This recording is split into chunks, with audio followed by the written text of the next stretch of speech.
It is really playing a very dangerous game for, the intellectual elite to suggest to Americans that cohabitation is a good idea, because it's not.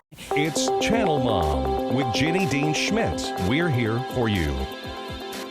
Regardless, just because you don't get, as they say, the piece of paper, doesn't mean that things don't unwind the way that they normally do when couples come together in a conjugal relationship. There's normally a child that comes out of it, but then you're poor. You're more poor because it takes often and usually two parents working together, and sometimes both of them earning money, at least one in a support role, while the other earns money with taking care of the children. And so if a woman has a child out of wedlock, she is 50% of the time sentenced to a life of poverty, and so is her kid. And if she has two, that number rises to 60%.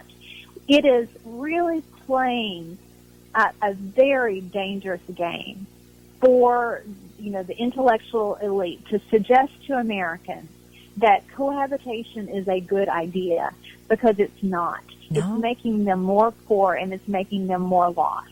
And the idea that they're going to be together forever is less likely if they live together. It's not more likely. It's actually less likely. Right. You're more likely to stay together if you actually marry and really commit to each other for the long term, for the rest of your life, to walk through. And I've been married, by the way, 20 years, Jenny. I don't know how long you've been 27 together with your husband. Yeah, 27. And so that you don't wake up every day, as my girlfriend's mom used to say, willing to drink each other's bathwater. You don't wake up like that every morning. But it's the commitment based on the fact that we believe that this is an institution that God has created. Right. And that we're going to be together for the rest of our lives, and we're going to work it out. And when you look at it like that, it's actually a lot easier to work it out because there's no back door. Right. It's going to be a long, miserable life if you don't figure it out together.